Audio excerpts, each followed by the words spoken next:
تم نے مجھے پہلے کیوں نہیں بتایا؟ مدھم آواز میں بے تڑپ واضح تھی۔ اس کے کمرے کی طرف آئی آبدہ بیگم چونک کر رہ گئیں۔ میری پریشانی کا تو خیال تھا مگر میری تکلیف کا نہیں، جو اب یہ سن کر ہو رہی ہے، اس نے نم لہجے میں کہا اور غور سے دوسری طرف کی بات سننے لگی۔ دیکھ علی، اماں کے جانے کے بعد میں امی کی طرف سے بہت فکر مند رہتی ہوں۔ انہوں نے ابا کی جدائی کا روگ دل کو لگا لیا اور نتیجہ تمہارے سامنے ہے۔ کہتے ہوئے وہ رو پڑی۔ ایک تو اس کے میکے والے جان نہیں چھوڑتے، بھی کوئی مسئلہ تو بھی کوئی کب سے چائے کا انتظار کر رہی ہوں، مگر یہاں محترمہ کو فون پر بات کرنے سے ہی فرصت نہیں ہے۔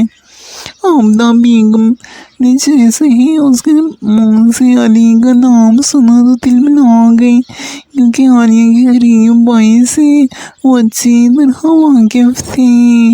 آس پاس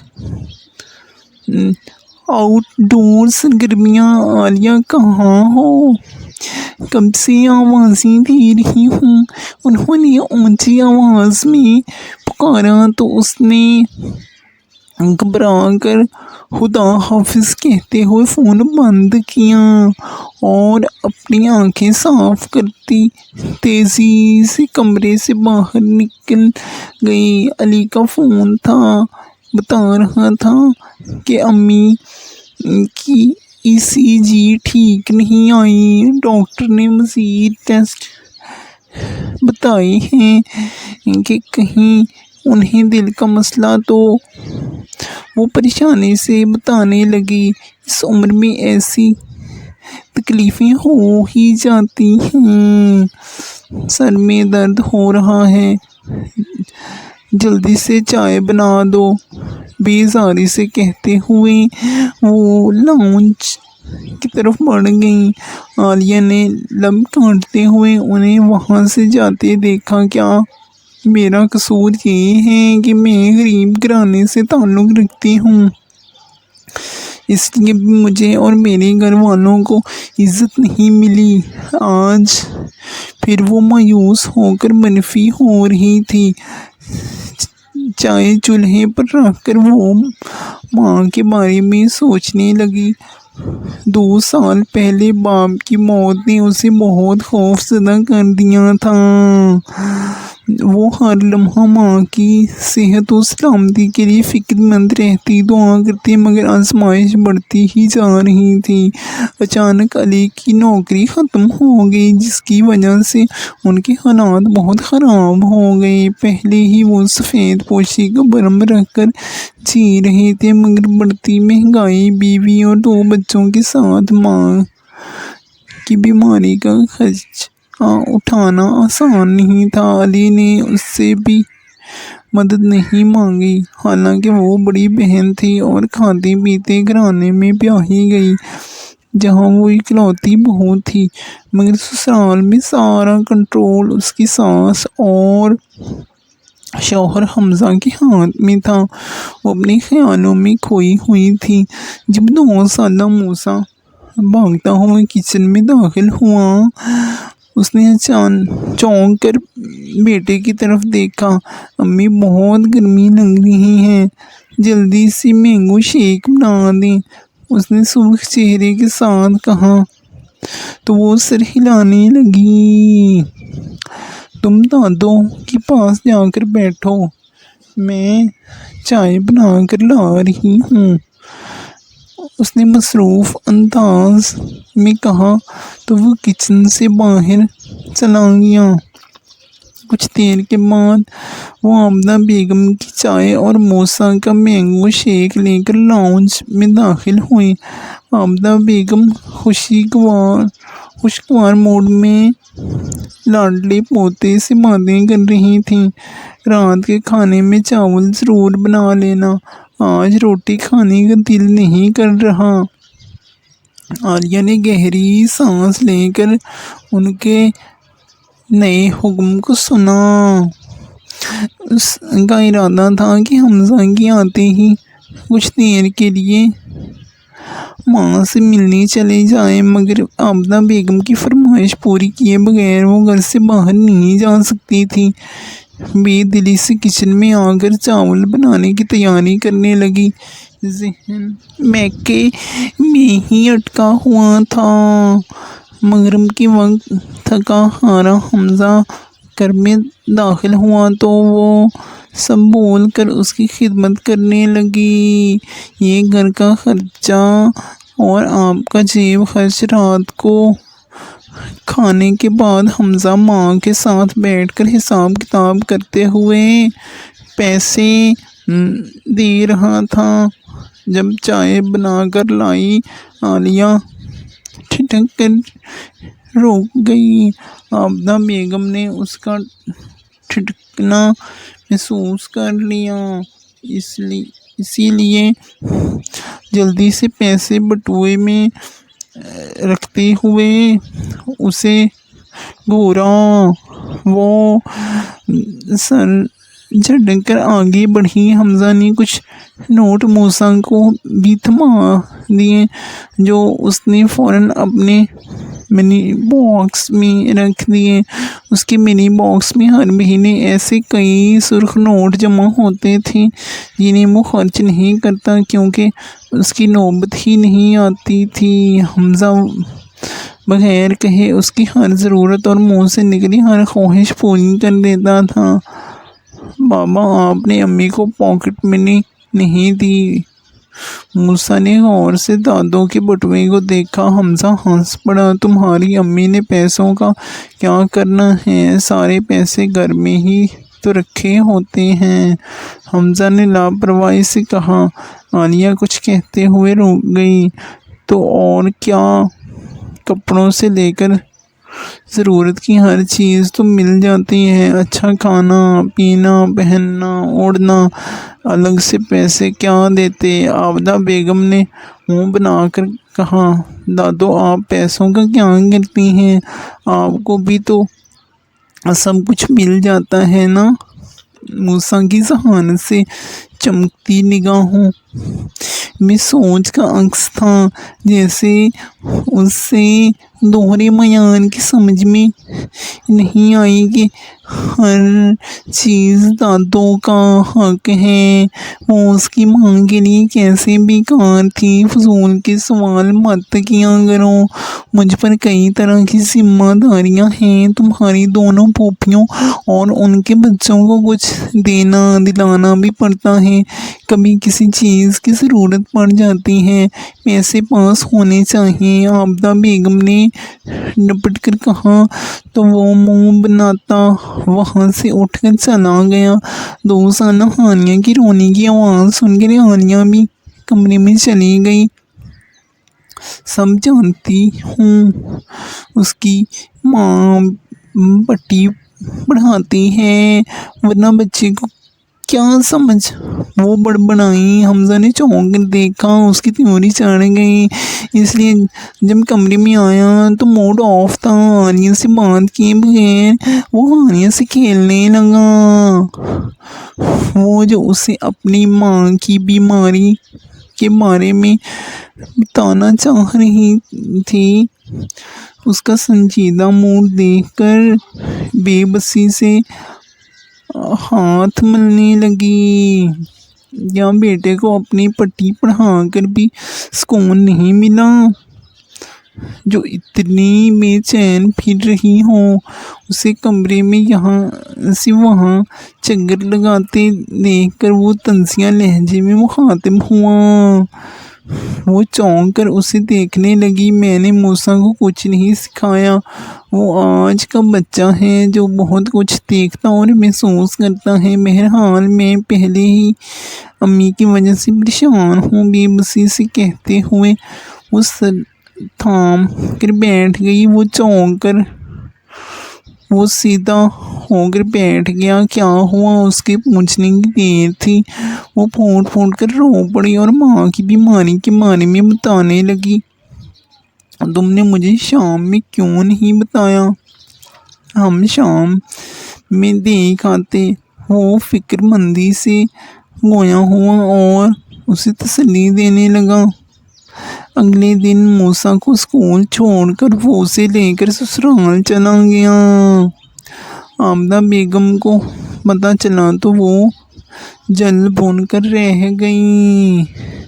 میرے بیٹے کو پاگل بنایا ہوا ہے، جب تک وہ واپس نہیں آئی وہ لاؤنج کے چکر کاٹتی رہی۔ پھر 2 گھنٹے بعد وہ دوپہر کو بنانے کے لیے سبزی لے کر گھر واپس آ گئی تھی۔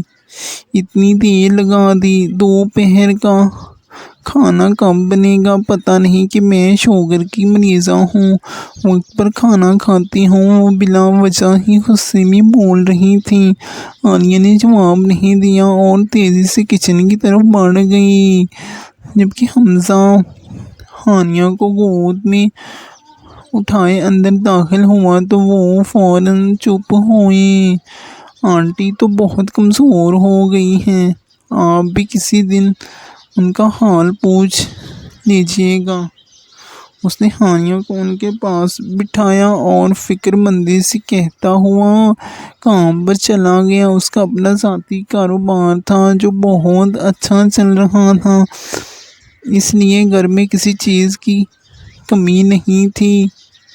بہت فکر ہو رہی ہے ساس کی۔ اس کے جانے کے بعد وہ بڑبڑاتی رہیں۔ عالیہ نے سب سن کر بھی انسنا کر دیا۔ وہ اسی بات پہ خوش تھی کہ ماں کو دیکھ آئی ہیں۔ بیاہی بیٹیوں کے لیے والدین کو ایک نظر دیکھ لینا، ان کے ساتھ تھوڑا وقت گزار لینا کتنی بڑی خوشی اور راحت ہے، جس کا نعم البدل سسرال کی کوئی آسائش، کوئی سکھ نہیں ہوتا ہے۔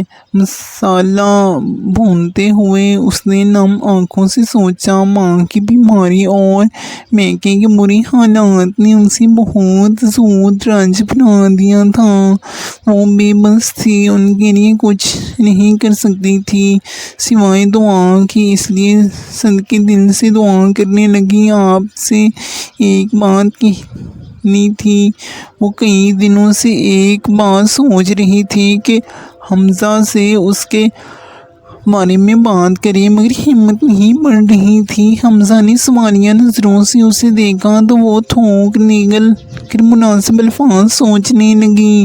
جیسا کہ آپ جانتے ہیں کہ میری ماں بہت بیمار رہتی ہیں، اکثر ان کی حالت بہت خراب ہو جاتی ہے، اور وہ روحان سے لہجے میں کہتے ہوئے چپ ہو گئی۔ اللہ بہتر کرے گا، اس نے نرمی سے تسلی دی۔ میں صرف یہی کہنا چاہ رہی تھی کہ آپ کچھ پیسے مجھے ضرور دے دیا کریں، تاکہ اگر ایمرجنسی میں بھی ان سے ملنے جانا پڑ جائے تو میرے پاس کرائے کے پیسے تو ہوں۔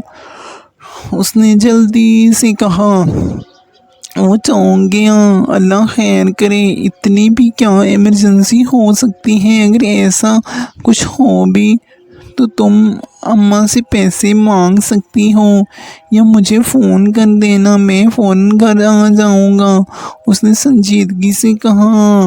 وہ پریشانی سے اسے دیکھنے لگی جو ایسے منصوبہ بندی کر رہا تھا جیسے ایمرجنسی میں سب سوچ سمجھ کر کیا جاتا ہے، مگر اس نے کچھ کہنا چاہا۔ میرے خیال سے تم اس لیے پیسوں کے لیے ضد کر رہی ہو تاکہ ان کی مدد کر سکو۔